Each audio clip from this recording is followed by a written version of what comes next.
Hi friends, నా పేరు Surendra. Welcome back to my channel.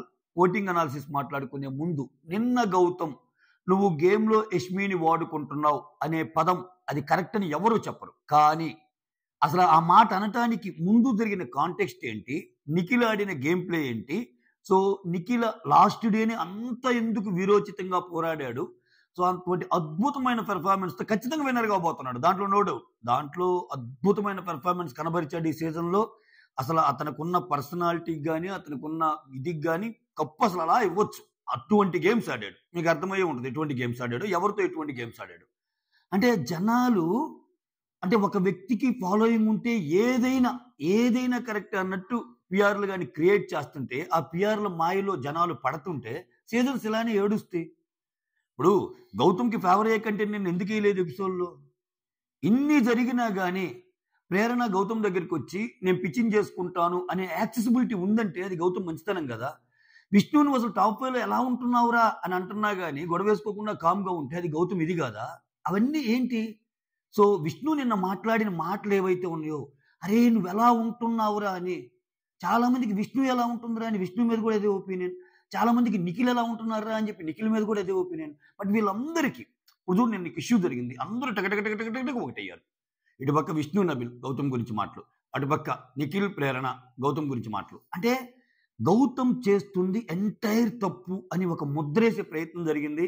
దానికి తోటి బిగ్ బాస్ కూడా బాగా అండగా ఉన్నాడు నిఖిల్కి, దాంట్లో నో డౌట్ ఎట్ ఆల్.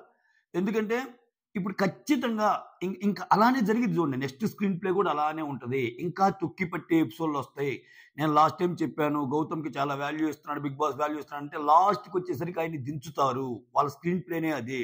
ఇప్పుడు దాకా ఇచ్చే వాల్యూ ఆయన నుంచి వచ్చే టీఆర్పీసీని రాబట్టుకోవటానికి మాత్రమే ఒక వెపన్ లాగా వాడతారు. సీజన్ 7లో కూడా అలానే వాడారు.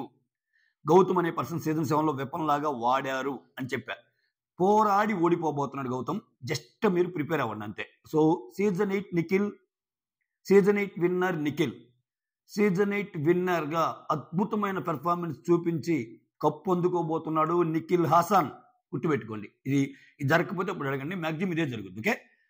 సో ఇక్కడ ఏం జరిగింది నిన్న, వెళ్తా పృథ్వీ ఏం చెప్పాడంటే కొంచెం సేఫ్ ఆడదు అని చెప్పాడు. ఓకేనా, అది ఆయనకి పడింది. ఇక్కడ చూడండి, నామినేషన్ పాయింట్స్ ఎత్తుక్కొని మరీ నిన్న ఆయన అడిగి మరీ వచ్చాడు. ఇక్కడ ఏమన్నాడు, అసలు ఇష్యూ ఎందుకు వచ్చింది? ప్రేరణని నువ్వు గేమ్లో ఆడుకుంటున్నావు, ప్రేరణని నువ్వు గేమ్లో ఏమంటున్నావు, ఫన్ వేలో సిస్టర్ బాండ్ అది ఇదని చెప్పి నువ్వు కిలుకుతున్నావు అంటాడు. ఇక్కడ చూడండి, నిన్న అన్న పదాలు ఏంది, వాడుకున్నావు అనే పదాన్ని అన్నాడు, మూసుకొని కూర్చో అన్నాడు. ఓకే. సో మూసుకొని కూర్చో అనేది బ్లండర్. ఒక బ్లండర్ ఇతను చేసినప్పుడు ఇతను మూసుకొని నొక్కొని ఎలా అంటాడు, అప్పుడు దాకా దాని మీద వాదించి మూసుకొని కూర్చొని చాలా డిస్రెస్పెక్ట్ఫుల్ అని వాదించి నువ్వు మూసుకొని నొక్కని ఎలా అంటాడు. కానీ నిఖిల్ అన్నాడు, నిఖిల్ నోటి నుంచి వస్తే అద్భుతం, పెర్ఫార్మెన్స్ సూపర్, అంతే మనకి. సో ఇక్కడ ఇంకొకటి, నిన్న ఆయన అన్న మాటలు ఏంటంటే నీ అమ్మ అన్నాడు. ఓకే. మూసుకొని కూర్చోంటే మూసుకొని నొక్క అన్నాడు. సో లాగి పెట్టి కొట్టాలనిపిస్తుందిరా అని చెప్పి అంటాడు నబీల్తోనూ ఎవరితోనూ, లాగి పెట్టి కొట్టాలనిపించిందిరా అని. సో ఇంకా ఆయన అన్న మాటలు కానీ తీస్తే చాలా అన్నాడు లెక్క పెట్టుకుంటే. ఇదిగో ఇప్పుడు ప్రేరణ అని సిస్టర్ అని చెప్పి గేమ్లో బాగా యూజ్ చేసుకొని ఆడతావు అన్నట్టు అన్నాడు. అక్కడే ట్రిగ్గర్ అయింది. ఇప్పుడు ఇక్కడ గౌతమ్ ట్రిగ్గర్ అయింది. అక్కడ గేమ్లో నువ్వు ప్రేరణ అని సిస్టర్ బాండ్తో పెట్టేసి ఒకప్పుడు సహాయం చేస్తా, ఇంకొకప్పుడు ఏమో ఆమె మీద మాటలంట, ఆమెని చిత్రవధకు గురి చేస్తున్నావు అంటున్నారు. అసలు సీజన్ చూస్తున్న వాళ్ళకి అర్థమవుతుందో లేదో, ఎవరిని చిత్రవధకు గురి చేశాడు? ఒక టాస్క్ ఇవ్వాల్సి వచ్చినప్పుడు, ఒక పనిష్మెంట్ ఇవ్వాల్సి వచ్చినప్పుడు ఎవరిని చిత్రవధకు గురి చేశారు? ప్రేరణ గౌతమ్ని చిత్రవధకు గురి చేసింది. ఆమెకి అనిపించిన నబీల్కేమో చిన్న టాస్క్ ఇచ్చి, గౌతమ్కేమో పెద్ద టాస్క్ ఇచ్చి, ఇట్లా ప్రతిసారి ఆయన ఎక్కడున్నా వెతికి మరి అంటులు గొడుగు అనేది. అవన్నీ జనాలు మర్చిపోయారా? సో జనాలు చూడలేదు అవన్నీ. సో దానికి ఎక్స్ప్లెనేషన్ ఇస్తా, నువ్వు అలా అన్నావు అని గేమ్ పరంగా అలా వచ్చి గేమ్లో యష్మిని కూడా నువ్వు వాడుకున్నావు అన్నాడు. ఓకే. ఇక్కడ చూడండి, దాన్ని కంప్లీట్ క్యారెక్టర్ అసాసినేట్ చేశాడు. ఎన్నో సంవత్సరాల నుంచి అద్భుతమైన ఒక మంచి నడవడికతో ముందుకెళ్తున్న, అన్ని మంచి లక్షణాలు ఉన్న ఒక నిఖిల్ యొక్క క్యారెక్టర్ని ఒక్క మాటతో కుదేలు చేశాడు అన్నట్టు పోర్ట్రే అవుతుంది బయట. సో ఇదే సీజన్లో యష్మి గారు సోనియాతో ఆ టాస్క్ అయింది కదా, ప్రభావతి టాస్క్ అయినప్పుడు గుడ్లదంతా ఓడిపోయాక ఫ్రస్ట్రేషన్లో సోనియా నువ్వు నిఖిల్ అండ్ పృథ్వీలని వాడుకుంటున్నావు, ఒక వెపన్స్ లాగా వాడుకుంటున్నావు. అది నిజమే, అది అబద్ధమైతే పోయి ఎపిసోడ్ చూడండి. ఒక వెపన్స్ లాగా వాడుకుంటున్నావు అన్నప్పుడు సోనియా క్యారెక్టర్ అసాసినేట్ చేసింది యష్మి అని ఇంతవరకు రాలేదు ఈ సీజన్లో. రాదు. ఎందుకంటే అవి అద్భుతమైన పలుకులు అవి. అప్పుడు ఎందుకని, అప్పుడు నెగిటివిటీ సోనియా మీద ఉంది కాబట్టి అద్భుతమైన పలుకులు. ఇక్కడేంది, సేఫెస్ట్ ప్లేయర్ అయినా కానీ అద్భుతమైన పెర్ఫార్మెన్స్ కాబట్టి ఇది తప్పు. సో ఇటువంటి బోలెడు చెప్పగలను నేను ఎగ్జాంపుల్ బిగ్ బాస్ సీజన్ చరిత్రలో. బిందు మాధవి అఖిల్ విషయంలో స్రవంతి అనే ఒక అమ్మాయి ఉంటుంది. ఆ అమ్మాయిని గేమ్ కోసం నువ్వు వాడుతున్నావు అనేటప్పుడు, నువ్వు స్రవంతి అనే అమ్మాయిని గేమ్ కోసం వాడుతున్నావు, గేమ్ కోసం యూజ్ చేస్తున్నావు, గేమ్ కోసం ఆడుకుంటున్నావు, పదం ఏదన్నా కానీ వాడుకుంటున్నావు యూజ్ చేసుకుంటున్నావు, అది గేమ్ వరకే. అక్కడ వాడుకుంటున్నావు అంటే గేమ్ వరకే అని మీనింగ్. బిగ్ బాస్ తెలీదా? బిగ్ బాస్లో అన్ని కెమెరాస్ ఉంటాయి. ఎవరిని వాడతారు? ఎవరిని వాడలేరు, ఎవరి కళ్ళు కప్పలేరు. గేమ్ పరంగా వాడుకుంటున్నావు అనే సెన్సే దాంట్లో దాగున్న మీనింగ్. దాన్ని పోనీ ఈయన అనలేదా అంటే, ఏనా ఆడుకుంటున్నావు అన్నాడు, ఏనా నీ అమ్మ అన్నాడు, ఏనా అసలు చూడండి, అసలు ఏమన్నాడో తెలియకుండానే జస్ట్ అట్లా నోరు కదిలిచ్చినందుకు ఆయన ఏదో అన్నాడు, నా తప్పైతే తలకాయ కోసుకుంటా అన్నా కానీ లేదు నువ్వేదో అన్నావు అని చెప్పి ప్రొజెక్ట్ చేయడానికి ట్రై చేశారు. ఇతను అది క్లియర్గా కనిపిస్తుంది, ఒకసారి కాదు, 2 సార్లు కాదు, చాలాసార్లు. అసలు అది తప్పే కాదు, అటువంటిది ఇదే కాదు. సో కావాలంటే చూడండి, ఈ వీక్ వచ్చి గౌతమ్కి విపరీతంగా క్లాస్ పడుద్ది. ఎందుకంటే నువ్వు అలా అన్నావు, తప్పు. సో ఇక్కడ నిఖిల్ అన్న ఏ మాట పిక్చర్లోకి తారు. ఒకవేళ నిఖిల్ అన్న మాట తెచ్చి అన్నాడు అనుకో, దీనికి ఇంకో రకమైన స్క్రీన్ ప్లే ఉంటుంది. అమ్మా చూసావా, నిఖిల్ని తొక్కటానికి ప్రయత్నిస్తున్నారా బిగ్ బాస్ టీము? నిఖిల్ ఏమన్నా తప్పు ఉందారా? ఏదో అమ్మ అమ్మ అమ్మ అమ్మ అని ఆయన పాట పాడుకుంటుంటే నీ అమ్మ అంటాడేంట్రా అని కూడా మన వాళ్ళు చేయగలరు. సో ఇతని గేమే ఇదండి. ఇతను అద్భుతమైన పెర్ఫార్మెన్స్ చూడండి, స్టార్టింగ్ నుంచి చూడండి మీరు, ఎవరి గేమ్ ఏంటో అర్థమైంది. కాకపోతే ఈ సీజన్ అయింది, ఇంక తిరుగులేదు. ఎందుకంటే ఇప్పటికే 65-70 ఉంది. ఇంకా అసలు వాళ్ళు ఇల్లు లేదు, ఏ పోలు పెట్టినా ఆయనే. ఒక దాన్ని ఏమంటారు, ఒక ఉప్పెనలాగా వచ్చేసి ఓట్లేస్తున్నారు. అది ఎవరి ఛానల్ అయినా, ఎవరిదైనా, ఏదైనా పర్లా. సో అసలు ఇంకంటే మేమున్నాము అన్నట్టు అంత సైన్యం ఆయన క్రియేట్ చేయగలిగాడు. బాగా అసలు మామూలు పెర్ఫార్మెన్స్ కాదు అది, అసలు వేరే లెవెల్ అయింది.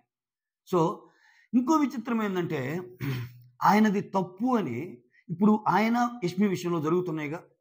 ఆయన కూడా తప్పు చేశాడు, ఆయన కూడా నా ఫీలింగ్స్తో ఆడుకున్నాడు, ఆయనకు కూడా నా మీద ఫీలింగ్ ఉంది, బట్ నేను ఆయన మీద ఫీలింగ్ ఉందన్నట్టు ఇక్కడ యష్మి చెబుతుంది. బయటకు వచ్చాక చెప్పింది. ఇంట్లో అంటే గేమ్ ప్లాన్ కోసం చెప్తారు, బయటకు వచ్చాక నిజాలు చెప్తారుగా. బయటకు వచ్చాక చెప్పింది. ఒకవేళ ఈ ఇష్యూ ఏదైతే నడుస్తుందో నిఖిల్ అండ్ కావ్య గారిది, కావ్య గారు క్లియర్గా ఆ ఓల్డ్ రీల్స్ అన్ని డిలీట్ చేస్తున్నారు. సో ఆయన ఒక ఫేక్, ఒక మాస్క్ వేసుకొని ఆడుతున్నాడు, ఆయన ఒక మాస్క్తో ఆడుతున్నాడని చెప్తున్నారు. అయినా ఆమెదే తప్పు. సో ఇప్పుడు నిఖిల్ కావ్య విషయంలో ఒక తప్పు జరిగిందంటే ఇద్దరిలో ఎవరిదైనా ఉండొచ్చు. ఇదేంది, కామన్గా చూసేవాడి ఆడియన్స్ పర్స్పెక్టివ్, మనం చూడలేదు కాబట్టి నిఖిల్ తప్పు ఉండొచ్చు, కావ్య తప్పు ఉండొచ్చు. ఇక్కడ కావ్యదే బ్లేమ్ అన్నట్టుగా, ఆయన కావాలని ఓడించడానికి ఆమె మెసేజ్లు ట్వీట్లు పెడుతుంది అన్నట్టుగా. ఆమెకేం అవసరం అండి? 6 years రిలేషన్షిప్లో ఉన్న వ్యక్తి, ఆమె ఏం గోత్రు అయిందో ఆమెకి తెలుసు, ఈయన ఏం గోత్రు అయ్యాడో ఈయనకి తెలుసు. But why only Nikhil correct అనే ఒక దాన్ని ఎలా అసలు బయట టార్చర్కి గురి చేస్తున్నారు నిఖిల్ అంటే? నిఖిల్ని చేస్తున్నారా, నిఖిల్ వేరే వాళ్ళని చేస్తున్నాడా? ఎందుకు ఎక్కెక్కి ఏడ్చింది యష్మి? ఎందుకు ఎక్కెక్కి ఆమె మెసేజ్లు పెడుతుంది అంటే దీని వెనకాల మొత్తం నిఖిల్ మహానుభావుడే. సో నిఖిల్ మహానుభావుడే. నిఖిల్ విషయంలో ఎవరైతే ఇన్వాల్వ్ అయ్యారో వాళ్ళందరూ ఇది అన్న ఒక ఈక్వేషన్ డిరైవ్ చేయడానికి ట్రై చేసినప్పుడు ఆబ్వియస్గా ఇంకంతే, ఆయన కరెక్ట్ అయిపోద్ది, రైట్? సో ఇక్కడ గౌతమ్ చేసిన తప్పే. నేనేం గౌతమ్ ఇదన్నా, గౌతంలో కొన్ని ఉన్నాయి. గౌతమ్ కొన్ని బడాయి మాటలు మాట్లాడతాడు. నువ్వు సోలోగా ఆడుతున్నావు అని తెలిసినప్పుడు, నువ్వు ఆడుతున్న సోలో ప్లే అన్నప్పుడు సోలోగా ఆడుతున్నావు అందరికీ తెలుసు. నువ్వు పదే చెప్పుకోబల్లే. చెప్పుకుంటే ఏమైందంటే, నేను సోలోగా ఆడుతున్నానని జనాలు మర్చిపోతున్నారేమో చూడండి అని. ఎందుకంటే ఆయనకి ఫ్రెండ్స్ లేరు అక్కడ. సో ఇక్కడ బయట చెప్పుకోవాలనే తాపత్రయం అయింది. దానికి తోడు ఎప్పుడైనా ఒకటి గుర్తుపెట్టుకోండి, ఒక విషయాన్ని లాగకూడదు. నిన్న ఎంతమందికి ఇరిటేషన్ వచ్చిందంటే అంతమందికి ఇరిటేషన్ వచ్చి ఉండదు. గౌతమ్ నామినేషన్ ఒక పాయింట్ ఆయన పెట్టాడు, ఏం చెప్పాడు, కథం. ఆయన సరేరా నేను ఒప్పుకుంటున్నాను పోయి బజర్ కొట్టినప్పుడు కొట్టాలి గౌతమ్. కొట్టకుండా గ్రౌండ్లోనే నిలబడి ఇంకా ఎక్కువ మాట్లాడటం వల్ల ఈ అన్నెసరీ టాక్స్లో నుంచి వచ్చే పదాలే ఇవి, ఒకరినొకరు కోపట్టాలి ఇవన్నీ. సో అది ఆయన ఆటకి ఎంతో కొంత మైనస్. పోరాడుతున్నాడు, నిఖిల్ మీద పోరాడటానికి ఎవ్వడు ముందుకు రావటంలా. ఫ్రమ్ ద బిగినింగ్ చూడండి, సోనియా ఫ్రెండ్లీగా బాగుంది. సోనియా బయటికి వెళ్ళింది. ఇప్పుడు సోనియాకి నిఖిల్ మీద ఉన్న ఒపీనియన్ ఏందండి? తెలియదా? ఆయన గేమ్ ఎలా ఆడుతున్నాడు బయట చూసినామా? యష్మి బజులో ఏం చెప్తా పోయింది? సీత ఏం చెప్పింది? ఏం చెప్పింది? సో బయటకు వచ్చిన వాళ్ళు వీళ్ళందరూ అక్కడి నుంచి వచ్చిన వాళ్ళే. పోని నువ్వు నేను బయట ఆడియన్స్ అనుకున్నాం. వీళ్ళందరూ పనిగట్టుకొని నిఖిల్ మీద కోపంతో చెప్పారా? బేసికల్గా ఆయన ఎలా ఉంటున్నాడు అనే మెంటాలిటీనే ఆయన చెప్పారు కదా, రైట్? సో దానికి ఇన్నాళ్ళు లేని కోపాన్ని, ఒక కోపాన్ని ఆయన ప్రదర్శించి విపరీతంగా అసలు అబ్బబ్బబ్బబ్బబ్బా ఇంకేమి లేదు ఇంకా అసలు ఆయన అబ్బా ఇది గదరా నిఖిల్ అంటే, ఇది గదరా అన్నట్టు క్రియేట్ చేసి ఇది చేశాడంటే ఏంటండి? విష్ణుప్రియకి బయటకు వచ్చాక అర్థమైంది. విష్ణుప్రియ అంటుంది కదా నిఖిల్ చాలా అని. నిఖిల్ వాళ్ళ మాత్రం బాగానే మాట్లాడారు. ఏమన్నారు? I want to slab on her face అన్నారు. అది తప్పు కాదా? అదే ఇప్పుడు గౌతమ్ పరంగా ఏదైనా జరుగుంటే దాన్ని భూతద్దంలో పెట్టి ఏ రకంగా రఫ్వాడించేవాళ్ళు మన వాళ్ళు. ఏ చిన్నదాన్ని వదులుకోరు. సో నిఖిల్ విషయంలో జరిగిన ఏదైనా నువ్వు ప్రేరణతో దూరంగా ఉండు, వైకి కంట్రోల్లో పెట్టు, ఏంటి ఇవన్నీ? డిఫెన్స్ ఆడొద్దు అని క్లియర్గా చెప్పినా కానీ మా మదర్ అలా అనలేదని నిఖిల్ అంటుంటే విన్న మనం అబద్ధమా, ఆడుతున్న ఆయన అబద్ధమా? అద్భుతమైన పెర్ఫార్మెన్స్ అనలేదా? మనకు అర్థం కామని చెప్పి బిగ్ బాస్ టీము తెలుగులో కూడా వేసారు సబ్ టైటిల్స్తో. వాళ్ళు కుస్కుస్ అనుకున్నా ఏదన్నా వేరే లాంగ్వేజ్లో మాట్లాడుకున్నా మనకు అర్థం కాదేమోనని. మనకు అర్థమైంది కదా స్వామి, మనం తెలుగు అయితే చదువుకున్నాంగా, వీళ్ళ నుంచి అక్షదాకా చదువుకున్నాం. ఒకవేళ వాళ్ళు కుస్కుస్ అన్నా మనకు అర్థం కాల, వేరే లాంగ్వేజ్లో మనకు అర్థం కాల. నువ్వు గౌతమ్తో నామినేషన్ వద్దు, నువ్వు గౌతమ్తో డిఫెన్స్ వద్దు అన్నది ఆయనకి అదొక్కటే అర్థం. పోనీ నాకు వినపడలేదన్నా ఓకే, అసలు అనలేదు అని అన్నాడు. అంత అబద్ధాలు ఆడుతున్నా, ఆ రకంగా ముందుకెళ్తున్నా, సో అంతే, ఇంకా దానికి మనం ఏం చేయలేము ఇంకా. సో ఇంకొకటి, నన్ను బూతులతో తిట్టే వాళ్ళందరికీ చెప్తున్నా, డబ్బులు అనేది నాకు అసలు మ్యాటర్ కాదు. మీకు నా గురించి తెలుసో తెలియదో, సో నేను ఎటువంటి పర్సన్నో ఏంటో అని మళ్ళా మీకు ప్రూవ్ చేయాల్సిన పని లేదు. ఒకటి ఆట నచ్చితే ఖచ్చితంగా నేను స్టాండ్ తీసుకుంటా అంతేగాని సో ఆయన తప్పు చేసినా ఉప్పు చెప్పాలి, నేను ఒప్పు చేసినా తప్పు చెప్పాలి అనే పద్ధతి నాది కాదు. ఓకేనా? సో అది మీ విచక్షణకు వదిలేస్తున్నా. నేను ఫస్ట్ నబీల్ గురించి సూపర్గా చెప్పా. నబీల్ పిఆర్ అన్నారు. ఇప్పటికీ ఉంటాయి కామెంట్స్. విష్ణుప్రియ గురించి స్పెషల్ వీడియో వచ్చేసా, విష్ణుప్రియ పిఆర్ అన్నారు. లాస్ట్ మూమెంట్లో గౌతమ్ సూపర్ ఆడుతున్నాడు. సూపర్ ఆడేవాడికి ముందుకు వెళ్ళాలి. సో ప్రేరణ గురించి చాలా హై చెప్పా, ప్రేరణ చేసిన తప్పులు చెప్పా. ప్రేరణ గురించి చెప్పినప్పుడు సూపర్, ప్రేరణ గురించి తప్పులు చెప్పినప్పుడు ఎదవా. నబీల్ గురించి సూపర్ చెప్పినప్పుడు నబీల్ పిఆర్, నబీల్ గురించి తప్పు చెప్పినప్పుడు నబీల్కి ఎగనెస్ట్గా మాట్లాడుతున్నావు. ఇదనమాట. సో ఇక్కడ చూడండి గేమ్. ఇతను ఏదైతే ఏం లేదండి, సింపుల్. నిఖిల్ విషయంలో అందరినీ మేనేజ్ చేయగలిగాడు, ఒక్క గౌతముడు తప్ప. లాస్ట్లో గౌతముడి మీద కూడా చేద్దాం అనుకున్నాడు, అది కుదరలా. అది ఆయన కోపం. నీ గేమ్ ఏంటో నాకు తెలుసు, నువ్వు ఒక్కరితో కూడా మాట్లాడకుండా ఇంత ఓటింగ్ ఎలా పడుతుంది అంటే నువ్వేదో స్క్రీన్ ప్లే చేస్తున్నావు. ఎవరితో స్క్రీన్ ప్లే? నువ్వు స్క్రీన్ ప్లే చేస్తున్నావు.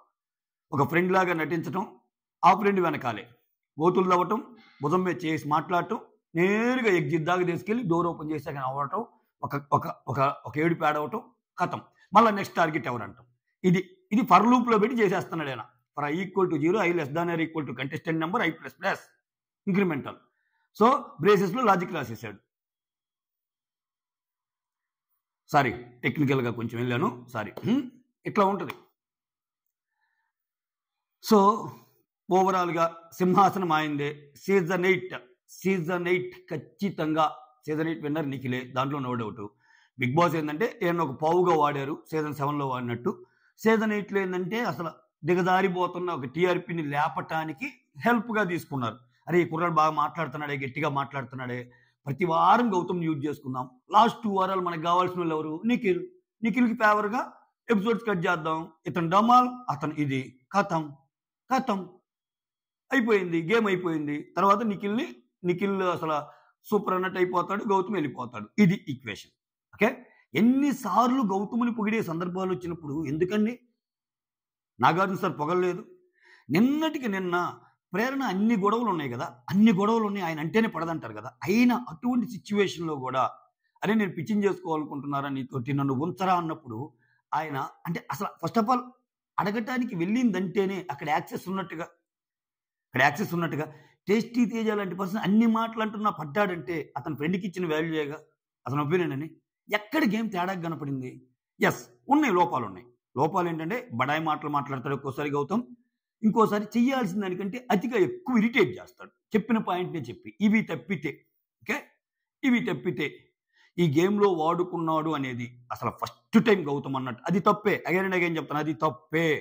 కానీ దానికి ముందు నిఖిల్ ఆడుకున్నాడనే పదం ఎటో పోయింది, నిఖిల్ నీ అమ్మ అనే పదం ఎటో పోయింది, నిఖిల్ లాగిపెట్టి కొట్టాలనిపిస్తుందనే ఎటో పోయింది, ఇతను మూసుకొని కూర్చోంటే నువ్వు మూసుకొని నొక్కురా అన్నట్టు పోయింది. ఇప్పుడు ఒకడు ఉంటాడండి, లాగిపెట్టి కొడతాడు, లేకపోతే ఇంకోటి తప్పు పని చేస్తాడు. అదే తప్పు పని చేస్తున్నావు నువ్వు ఆరోపించి సేమ్ తప్పు పని నువ్వు చేసినప్పుడు నువ్వు కూడా అదే తప్పు చేసినట్టు ఇదిగా. అది ఎందుకు మాట్లాడటంలా? అది తప్పు అన్నప్పుడు మూసుకొని కూర్చొని, తప్పు అన్నప్పుడు ఇతను అనకూడదు కదా, నువ్వు మూసుకొని నొక్కరా అని. అంటే ఏంటి, తనకంటే ఇతనికి చాలా ఎక్కువ ఉంది, కంట్రోల్ చేసుకొని పక్కన వాళ్ళ ముందు మాట్లాడతాడు ఇతను. ఇక్కడికి వచ్చేసరికి మాట్లాడు. ఇవన్నీ జనాలకు కనపడవు, రైట్? అంతే, రైట్. నిఖిల్ వచ్చి టాప్లో ఉన్నాడు, ఇంకా అసలు అంటే డిఫరెన్స్ని కూడా మీరు గెస్ చేయలేరు, అంతున్నాడు. ఈ రోజుకి ఒక 50-60 ఉన్నా, నాకు రేపు 70 అయిపోద్ది, నెక్స్ట్ 80 అయిద్ది, తర్వాత 90 అయిద్ది. నాకు తెలిసి ఫైనాలేకి వచ్చేసరికి 95% ఆయన ఒక్కడికి వస్తే మిగిలిన 5%నే మిగిలిన వాళ్ళందరూ మిగిలిన వాళ్ళ 5%ని మిగిలిన వాళ్ళందరూ డివైడ్ చేసుకోవాల్సిన పరిస్థితి వస్తుంది. ఎందుకంటే అటువంటి అద్భుతమైన పర్ఫార్మెన్స్ కనపరిచాడు ఆయన. అంటే జనాలు మెచ్చే పర్ఫార్మెన్స్, ఏమన్నా ఆడాడా, కప్పుకి 100 రకాలుగా అర్హుడు, అసలు తిరుగులేదు ఇంకా ఆయన ఆటకి. ఆయన సేఫ్ గేమ్కి, ఆయన జనాలు ట్రీట్ చేసిన విధానానికి, ఆయన డేర్గా పాయింట్స్ పెట్టేదానికి, మనసులో ఏదో అదే చెప్తాడు, ఒకరిని అన్యాయం చేయాలని అసలు చూడ్డు, మృదు స్వభావి. ఇన్ని గుణాలున్న నిఖిల్ విన్నర్ కాబట్టి ఎవరు అవుతారు? నిఖిలే అవుతాడు, రైట్? అదే జరుగుద్ది. అది ఎలా అవుతాడు? 90% ఓటింగ్తో అవుతాడు. మిగిలిన 10%ని గౌతమ్ ఒక 5, నబీల్ ఒక 2, ఇంకొకరు 1, ఇంకొకరు 1. ఇది అంతే ఈక్వేషన్. సో ఈ పర్టికులర్ వీక్ వస్తే నిఖిల్ సేవ్, చెప్పాల్సిన పని లేదు. గౌతము సేవ్, తర్వాత నబీలు సేవ్, ప్రేరణ సేవ్, ఓకే. ఇంకా విష్ణుప్రియ, రోహిణి, వీళ్ళిద్దరిలో ఒకరు వెళ్ళిపోతారు. విష్ణుప్రియకి రోహిణి కంటే ఎక్కువ ఓటింగ్ పడుతుంది, సో రోహిణి ఎలిమినేటెడ్, అంతే. సో ఇది జరగబోయేది. ఏమైనా చేంజెస్ ఉంటే మళ్ళీ రేపు ఓటింగ్ అనాలిసిస్లో చెప్తా. ఈ రోజు ఈ క్షణం వరకు అయితే రోహిణి ఎలిమినేట్ అవ్వడానికి chances are very very high. That's all. Thank you so much. Signing off, మీ సురేంద్ర.